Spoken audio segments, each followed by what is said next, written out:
Recently എനിക്കൊരു message വന്നിട്ടുണ്ടായിരുന്നു. നാട്ടിൽ നിന്ന് ഗ്രാജുവേഷൻ കഴിഞ്ഞ് ഡയറക്റ്റ്ലി യുകെയിലേക്ക് വന്നതാണ്. ഇവിടെ പോസ്റ്റ് ഗ്രാജുവേഷൻ ചെയ്തുകൊണ്ടിരിക്കുവാണ്. ജോലിയൊക്കെ അപ്ലൈ ചെയ്യുന്ന സമയത്ത് ഫുള്ള് റിജക്ഷൻ ആണെന്ന്.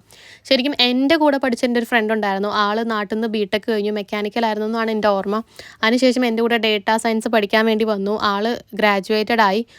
ഒരു വർഷത്തിനുള്ളിൽ തന്നെ ആളൊരു റെപ്യൂട്ടഡ് ബാങ്കിൽ അനലിസ്റ്റായിട്ട് വർക്ക് ചെയ്യാൻ സ്റ്റാർട്ട് ചെയ്തു. അങ്ങനെ നല്ല രീതിയിലൊരു കരിയർ ഗ്രാഫ് കൊണ്ടുപോകുന്നു. പക്ഷേ അതിനിടയ്ക്ക് അവൻ അവൻ്റേതായ പ്രൊജക്റ്റുകളും ലിങ്ക്ഡിൻ ആക്റ്റീവാക്കി വെക്കുകയും അങ്ങനെ അവൻ്റെ സൈഡിൽ നിന്ന് ഒരുപാട് നല്ല ഇൻപുട്ടുകൾ ചെയ്തു എന്ന് എനിക്ക് നല്ല ഉറപ്പുണ്ട്. അതിൻ്റെ ഹാർഡ് വർക്കിന് റിസൾട്ടായിട്ടാണ് അവൻ ആ ഒരു ജോലി ഫ്രഷറായിട്ട് കൂടി കിട്ടിയത്. അപ്പോൾ നമ്മൾ വർക്ക് ചെയ്ത് കഴിഞ്ഞാൽ ഉറപ്പായിട്ടും ഇവിടെ റിസൾട്ട് ഉണ്ടാവും. പിന്നെ NHSലേക്ക് വരുന്ന സമയത്ത് അങ്ങനെ ഒരു ഫ്രഷർ ആണെന്നുണ്ടെങ്കിൽ ഒരു എക്സ്പീരിയൻസും ഇല്ലെങ്കിൽ നിങ്ങൾക്ക് ഏറ്റവും ഈസി ആയിട്ട് അപ്ലൈ ചെയ്യാൻ പറ്റുന്നത് ബാങ്ക് പൊസിഷനാണ്. അത് ഒരു 0 അവർ കോൺട്രാക്റ്റ് ആണെങ്കിൽ പോലും നമുക്ക് കുറച്ച് എക്സ്പീരിയൻസ് ആവാൻ വേണ്ടിയിട്ട് അത് യൂസ്ഫുൾ ആവുമെന്ന് എനിക്ക് തോന്നിയിട്ടുണ്ട്. പിന്നെ കുറച്ച് ടെമ്പററി വേക്കൻസീസ് അപ്ലൈ ചെയ്യുമ്പോഴും കുറച്ചും കൂടെ ആപ്ലിക്കേഷൻസ് അത്രയും നമ്പർ കുറവായിരിക്കും എന്നാണ് എൻ്റെ ഒരു പേഴ്സണൽ എക്സ്പീരിയൻസ്.